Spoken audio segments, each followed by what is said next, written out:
اعوذ باللہ من الشیطان الرجیم بسم اللہ الرحمن الرحیم الذين ينقضون عهد الله من بعد ميثاقه ويقطعون ما أمر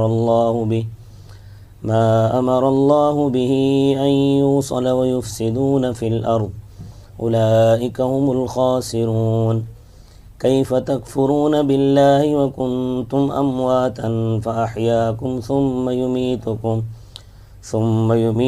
ثم يحييكم ثم إليه ترجعون هو الذي خلق لكم ما في الأرض جميعا ثم استوى إلى السماء فسواهن 7 سماوات وهو بكل شيء عليم صدق الله العظيم.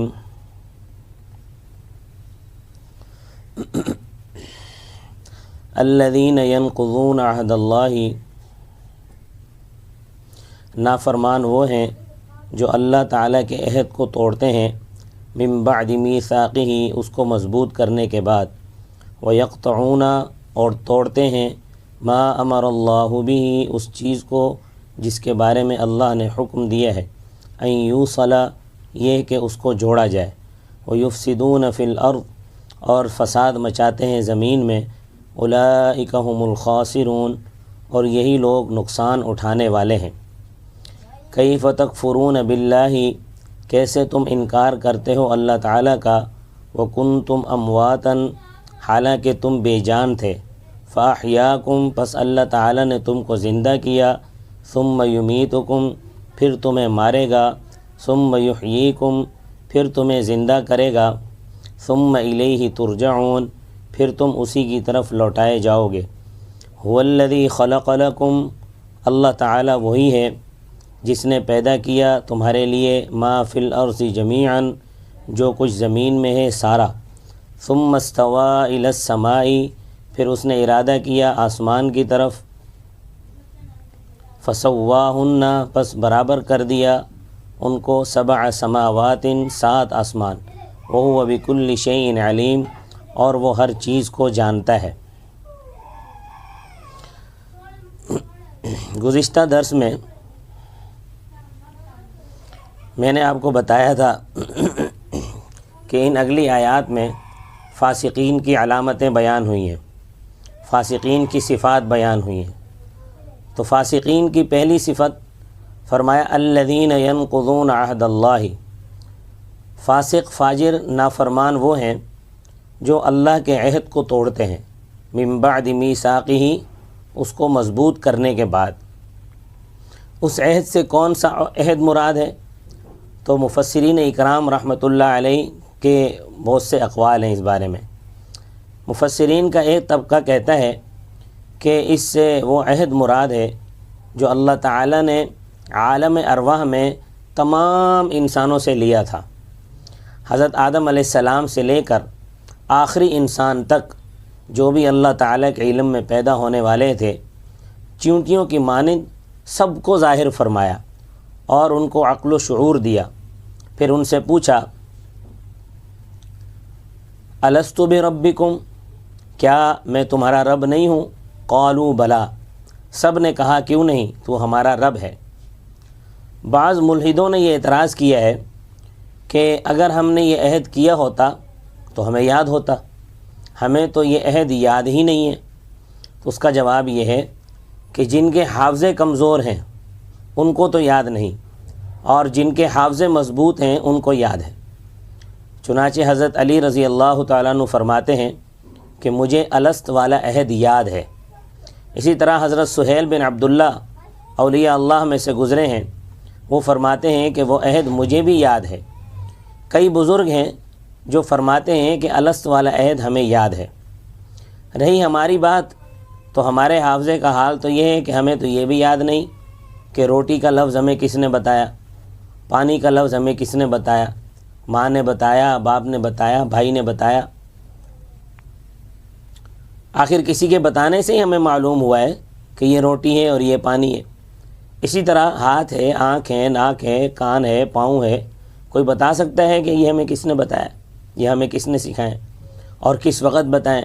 رات کے وقت بتائے یا دن کے وقت بتائے، کس جگہ بتائے؟ آخر کسی کے بتانے سے ہی ہمیں معلوم ہوئے۔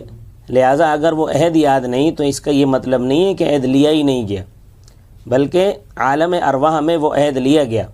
تو بعض حضرات فرماتے ہیں کہ یہ جو اس آیت میں عہد کا ذکر ہے، اس سے مراد وہی عہد ہے۔ مفسرین کا دوسرا گروہ فرماتا ہے کہ اس عہد سے مراد کلمے والا عہد ہے، کہ جب ہم کلمہ طیبہ پڑھتے ہیں لا الہ الا اللہ محمد الرسول اللہ، اس میں اللہ تعالیٰ سے وعدہ کیا ہے کہ ہم اللہ تعالیٰ کی ذات کے سوا کسی کو معبود نہیں مانیں گے، اور حضرت محمد صلی اللہ علیہ وسلم اللہ تعالیٰ کے رسول ہیں، ہم ان کے نقش قدم پر چلیں گے۔ باقی کتنے لوگ ہیں جو اس عہد کو قائم رکھے ہوئے آپ صلی اللہ علیہ وسلم کے نقش قدم پر چلتے ہیں، اور کتنے عہد کو توڑنے والے ہیں، یہ سب کے سامنے ہے۔ کیونکہ عیارہ چہ بیاں، کہ کھلی ہوئی چیز کے لیے دلیل کی ضرورت نہیں ہوتی، تو یہ عہد مراد ہے کہ وہ اس عہد کو توڑتے ہیں۔ اسی طرح جب ہم ایمان مجمل اور ایمان مفصل پڑھتے ہیں تو اس میں بھی عہد کرتے ہیں وَقَبِلْتُ جَمِيعَ أَحْكَامِهِ، اور میں نے اللہ تعالیٰ کے تمام احکام کو قبول کیا۔ اس پر بھی غور کر لو، اپنے گریبان میں جھانک کر دیکھو کہ ہم نے کتنے احکام مانے ہیں اور کتنے توڑے ہیں۔ الست والے عہد پر ہم کتنے قائم ہیں، کلمے والے عہد پر کس قدر قائم ہیں، قبلت جمیع احکام ہی والے عہد پر کتنا عمل کر رہے ہیں، غور کر لو، کیونکہ عہد توڑنے والوں کو اللہ تعالیٰ نے فاسقون فرمایا ہے۔ فاسقین کی دوسری صفت وَيَقْطَعُونَ مَا أَمَرَ اللَّهُ بِهِ، اور توڑتے ہیں اس چیز کو جس کے بارے میں اللہ تعالیٰ نے حکم دیا ہے، أَن يُوصَلَ، حکم یہ دیا ہے کہ اس کو جوڑا جائے۔ نہیں، اللہ تعالیٰ نے حکم دیا ہے کہ اپنا تعلق میرے ساتھ جوڑو، میرے پیغمبروں کے ساتھ تعلق جوڑو، میری کتابوں کے ساتھ تعلق جوڑو، اپنے رشتہ داروں کے ساتھ تعلق جوڑو اور صلہ رحمی کرو۔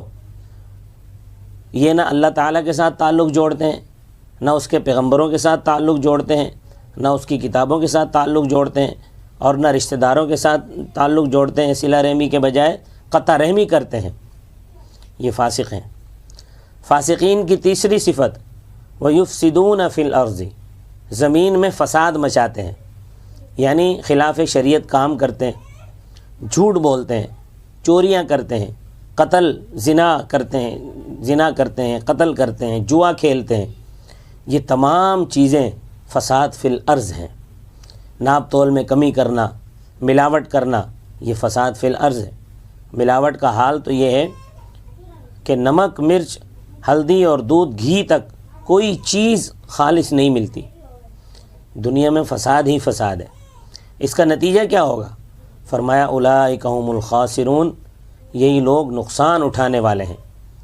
یہاں تک توحید، رسالت اور قرآن کریم پر اعتراض کا جواب دیا گیا۔ آگے معاد کا بیان ہے۔ شروع میں نے بتایا تھا کہ اسلام کے 3 بنیادی عقائد ہیں، توحید، رسالت اور معاد یعنی قیامت۔ تو آگے قیامت کا بیان ہے۔ فرمایا کیف تکفرون باللہ، کیسے تم انکار کرتے ہو اللہ تعالیٰ کا، یعنی اس کی قدرت کا، اس کے احکامات کا۔ وکنتم امواتا، حالانکہ تم بے جان تھے۔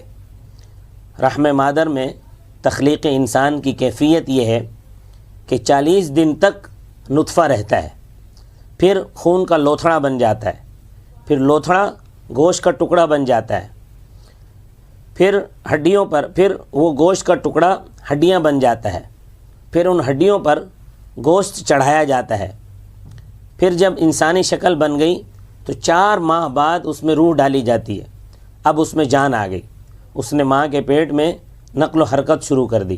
اللہ تعالیٰ نے اس کی خوراک کا انتظام اس طرح کیا کہ حیض والی نالی کا اس کی ناف کے ساتھ ناڑو لگا دیا، ماں کے بدن کے ساتھ اس کو جوڑ دیا، اس کے ذریعے سے اس کو خوراک ملتی ہے۔ جان پڑنے کے بعد 5 ماہ تک ماں کے پیٹ میں بچہ رہتا ہے، پلتا ہے، سانس بھی لیتا ہے، خوراک بھی مل رہی ہے۔